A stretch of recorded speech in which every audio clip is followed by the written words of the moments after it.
Bismillahirrahmanirrahim. Alhamdulillahi wassalatu wassalamu ala rasulillah wa ba'd. Kita lanjutkan pembacaan kitab Ithafu Ahlil Iman bidurusi syahri Ramadan karya fadilatul Syekh Dr. Shalih bin Fauzan bin Abdullah Al-Fauzan hafizahullah ta'ala. Yang pada kesempatan ini kita masuk pada ad-dars as-sadis ashar, pelajaran yang ke-16 fi bayanin naw'ir rabi'i wal khamisi min mufsidati shaum, dalam penjelasan tentang macam yang keempat dan yang kelima dari pembatal-pembatal puasa. Beliau berkata, hafizahullah ta'ala, alhamdulillahi dzil fadli wal in'am, segala puji bagi Allah, pemilik karunia dan segala kenikmatan. Ja'ala as-siyama junnatan minal atham, dia telah menjadikan puasa itu sebagai tameng, perisai yang menghalangi seorang manusia dari berbuat dosa. Wassalatu wassalamu ala Muhammadin wa ala alihi wa ashabihi khairil anam, dan salawat serta salam semoga terus terlimpah kepada Nabi Muhammad, kepada keluarga beliau, para sahabat beliau yang mereka adalah sebaik-baik manusia, dan wasallim taslima, berikanlah salam kepada mereka semua. Amma ba'du, fan-naw'ur rabi'u minal mufattirat, maka macam yang keempat dari pembatal-pembatal puasa adalah istikhrajud dami minas shaimi, mengeluarkan darah dari orang yang berpuasa. Bihijamatin aw fasdin, dengan berbekam atau dengan melakukan fasdu, ya, salah satu model pengobatan yang juga diambil darahnya, fasdu. Aw sahbin litabarru'i bihi, atau mengambil darah untuk didonorkan. Aw li is'afi maridin, atau untuk memberikan pertolongan kepada orang yang sakit, ya, wa nahwi dzalik, dan yang semisal itu. Wal aslu fi hadza qauluhu sallallahu alaihi wasallam fil hijamati, dalil tentang hal ini adalah sabda Nabi sallallahu alaihi wasallam tentang bekam. Beliau bersabda, aftaral hajimu wal mahjumu, orang yang membekam dan orang yang dibekam maka berbuka. Rawahu Ahmad wa Tirmidzi, diriwayatkan oleh Imam Ahmad dan Tirmidzi. Wa qad waradat bima'nahu ahaditsu katsiratun, dan telah datang hadis-hadis yang banyak yang semakna dengan ini. Qala Ibnu Khuzaimah berkata, thabatatil akhbaru an Rasulillah sallallahu alaihi wasallam bidzalik, telah tetap kabar hadis-hadis dari Rasulullah sallallahu alaihi wasallam tentang hal itu. Wa qala Syekhul Islam Ibnu Taimiyah rahimahullah, dan Syekhul Islam Ibnu Taimiyah rahimahullah berkata, wal qawlu bi anna al hijamata tufattiru madhhabu aktsari fuqaha'il hadits, dan pendapat bahwasanya berbekam itu bisa membatalkan puasa itu adalah madhabnya mayoritas fuqaha ahli fikih, fuqaha'il hadits, ahli fikih dari kalangan ahli hadits, ka Ahmad wa Ishaq wa Ibnu Khuzaimah wa Ibnu al-Munzir, seperti Imam Ahmad, Imam Ishaq, Ibn Rahuyah, dan Imam Ibn Khuzaimah, dan juga Ibn Munzir. Wa ahlul haditsil fuqaha'u fihi al-amiluna bihi akhassun nasi bittiba'i Muhammadin sallallahu alaihi wasallam, dan mereka ahlu hadis, para ulama ahlu hadis yang mereka juga al-fuqaha'u fihi, yang memiliki pemahaman fikih, yang memiliki pemahaman yang dalam terhadap hadis tersebut, ya, al-amiluna bihi, yang mengamalkan hadis tersebut, akhassun nasi bittiba'i Muhammadin sallallahu alaihi wasallam, adalah manusia-manusia yang khusus, ya, yang mereka itu mengikuti Nabi Muhammad sallallahu alaihi wasallam. Mereka orang-orang yang lebih khusus dalam ittiba mereka kepada Nabi Muhammad sallallahu alaihi wasallam. Jadi mereka orang yang berkecimpung dalam hadis. Ketika mereka mengambil pendapat ini, menunjukkan bahwa pendapat tersebut sangat-sangat memungkinkan terambil dari hadis Rasulullah sallallahu alaihi wasallam yang sah. Wa huwa wafqu al-usuli wal qiyas, dan pendapat ini juga sesuai dengan usul, ya, dengan pondasi, landasan ataupun kaidah dalam agama, wal qiyas, dan juga sesuai dengan logika-logika yang ada. Walladzina lam yarawhu ihtajju bima fi sahihil Bukhari, sedangkan orang-orang yang tidak berpendapat demikian, karena memang dalam hal ini ada perselisihan pendapat di kalangan para ulama. Ada yang mengatakan berbekam tidak membatalkan puasa, ya. Dan mereka yang tidak berpendapat seperti itu, yang berpendapat bekam, yang mereka berpendapat bahwasanya bekam tidak membatalkan puasa, ihtajju bima fi sahih Bukhari, mereka berhujjah dengan hadis yang disebutkan dalam Sahih Bukhari, innahu ihtajama wa huwa shaimun muhrimun, bahwasanya beliau sallallahu alaihi wasallam itu berbekam dalam keadaan berpuasa dan juga dalam keadaan sedang ihram. Wa Ahmad wa ghairuhu ta'anu fi hadhihi ziyadati, ya. Jadi mereka sandaran mereka yang mengambil pendapat bahwasanya berbekam tidak membatalkan puasa, di sini disebutkan beliau sallallahu alaihi wasallam berbekam dalam keadaan puasa. Namun para ulama yang tadi yang disebutkan Imam Ahmad dan lain sebagainya, wa Ahmad wa ghairuhu, yang berpendapat bahwasanya berbekam membatalkan puasa, ta'anu fi hadhihi ziyadati, mereka mengkritik tambahan dalam hadis ini. Wa hiya qauluhu, yaitu tambahan berupa perkataan wa huwa shaimun, Nabi SAW dalam keadaan berpuasa. Ini kata Imam Ahmad dan yang lainnya, ini merupakan tambahan yang tidak benar. Wa qalu atsabitu annahu ihtajama wa huwa muhrimun, mereka mengatakan bahwasanya yang benar, atsabitu, yang sahih dari Nabi sallallahu alaihi wasallam, annahu ihtajama, bahwa beliau itu berbekam, wa huwa muhrimun, dalam keadaan ihram, ya. Qala Ahmadu wa huwa shaimun laysa bisahihin, Imam Ahmad mengatakan tambahan kalimat wa huwa shaim, beliau sedang berpuasa, laysa bisahih, ini tidaklah benar. Ila anqal asy-syekh, sampai syekh, ini sampai perkataan syekh, itu Syekhul Islam Ibnu Taimiyah rahimahullah, wa hadza alladhi dzakarahu Ahmadu huwa alladhi ittafaqa alaihi syaikhani, kata Syekhul Islam Ibnu Taimiyah mengatakan wa hadza, dan ini alladhi dzakarahu Ahmad, yang disampaikan, yang disebutkan oleh Imam Ahmad rahimahullah taala, huwa alladhi ittafaqa alaihi syaikhan, adalah hadis yang disepakati oleh Imam Bukhari dan Muslim, yang disepakati oleh Imam Bukhari dan Muslim. Adapun tambahan tadi nampaknya hanya disebutkan dalam Sahih Bukhari saja. Adapun yang disepakati lafadznya oleh Imam Bukhari dan Muslim adalah yang hanya menyebutkan muhrim, ya, beliau sedang ihram. Walihada a'rada Muslimun anhu, oleh karena itulah Imam Muslim berpaling dari lafadz tambahan tadi, walam yuthbit illa hijamatal muhrim, dan beliau Imam Muslim tidak menetapkan dalam kitab sahihnya illa kecuali hijamatal muhrim, berbekamnya orang yang sedang ihram, yaitu Nabi Muhammad SAW yang sedang ihram. Intaha kalamu syekhi rahimahullah, selesai perkataan Syekhul Islam Ibnu Taimiyah rahimahullahu taala.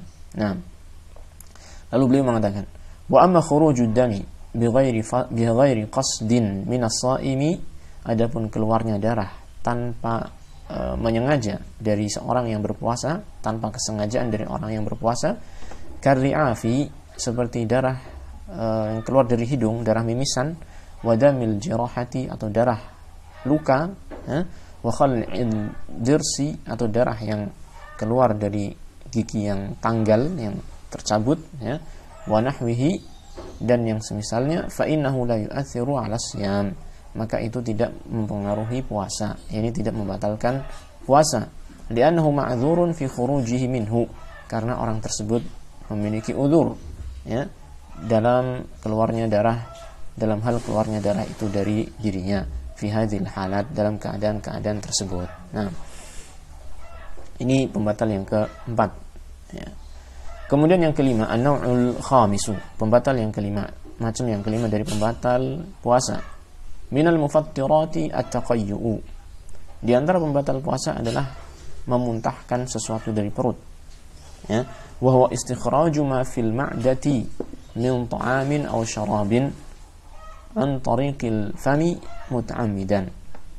At-taqayyu yaitu mengeluarkan, istikhraju ma fil ma'dah, mengeluarkan apa yang ada di dalam perut, min ta'amin aw syarab, berupa makanan atau minuman, an tariqil fami, dari jalur mulut, mengeluarkan makanan dari jalur mulut, muta'ammidan, secara sengaja, jadi memuntahkan isi perut secara sengaja. Liqaulihi sallallahu alaihi wasallam, berdasarkan sabda Nabi sallallahu alaihi wasallam, man istaqa'a 'amdan falyaqdi, barang siapa yang muntah dengan sengaja, maka dia harus mengqadha, yaitu mengganti puasanya. Hasanahu Tirmidzi dihasankan oleh Tirmidzi hadis ini, ya. Wa qala al-amalu alaihi 'inda ahli ilmi, dan beliau mengatakan hadis ini diamalkan oleh para ulama. Qala Syekhul Islam Ibnu Taimiyah rahimahullah, Syekhul Islam Ibnu Taimiyah rahimahullah berkata, "Fanaha 'an ikhraji ma yuqawwihi wa yughadhihi min at-ta'ami wasyarab alladhi bihi yataghadha." Maka beliau melarang mengeluarkan sesuatu yang menguatkan dirinya dan menjadi asupan gizi bagi dirinya, minat ta'ami wasyarab, berupa makanan dan minuman, alladzi yataghadza bihi, yang dia makan hal tersebut, makan dan minuman yang dia masukkan makanan dan minuman tersebut ke dalam tubuhnya. Lima yujibu ikhrajuhu min nuqsani badanihi wa dha'fihi, karena mengeluarkan hal itu akan menyebabkan kekurangan dalam badan dan melemahkan dirinya. Ya, jadi ketika seseorang memuntahkan sesuatu dari makanan yang sudah dia makan dengan sengaja, maka itu akan melemahkan dirinya dan itu akan mempengaruhi puasanya. Fa innahu idza makkana minhu fa innahu idza mukkina minhu, sesungguhnya dia jika dibolehkan dari melakukan hal itu, memuntahkan makanan secara sengaja tadi, darrahu, maka dia akan membahayakannya. Hal itu akan membahayakan dirinya. Wa kana muta'addiyan fi ibadatihi, dan dia adalah orang yang melampaui batas, ya, menganiaya atau melampaui batas, bertindak aniaya ataupun menzalimi ibadah dia kepada Allah Subhanahu wa taala, la adilan fiha, dan dia tidak bersikap adil di dalam ibadahnya kepada Allah Subhanahu wa taala. Ya.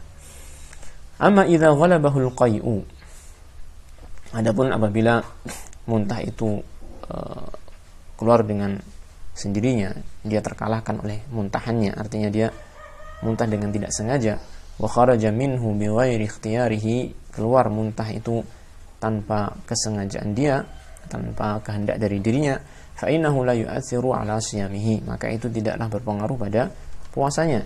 Di qaulihi sallallahu alaihi wasallam, berdasarkan sabda beliau sallallahu alaihi wasallam, man zara'ahu al-qai'u falaysa alaihi qada'un, barang siapa yang terdorong oleh muntahnya, maka tidak ada qada baginya, tidak ada qada atasnya, artinya dia tidak wajib untuk mengqadanya karena puasanya tetap sah, tidak terbatalkan oleh muntah yang tidak disengaja. Rawahu Tirmidzi, diriwayatkan oleh Tirmidzi, wa ma'na dara'ahu al-qai'u ghalabahu, dan makna dara'ahu al-qai'u yaitu ghalabahu, yakni apa? Terdorong oleh muntahnya, dia terpaksa untuk memuntahkan sesuatu dalam perutnya tanpa kesengajaan dia. Wa mimma yunha anhu shaimu, dan di antara perkara yang orang yang berpuasa itu dilarang darinya, al-mubalaghatu fil madmadati wal istinsyaqi, berlebih-lebihan di dalam berkumur-kumur dan menghirup air ke dalam hidung, yakni ketika berwudu, ya.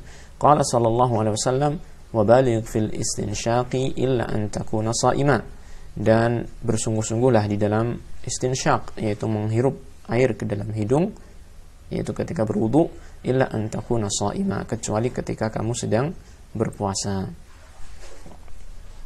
Qala Syekhul Islam Ibnu Taimiyah, Syekhul Islam Ibnu Taimiyah rahimahullah taala mengatakan, wa dzalika li anna nashqal ma'i bimin kharayhi yunzilul ma'a ila halqihi wa ila jawfihi fayahsulu lahu ma yahsulu lisyaribi bifamihi.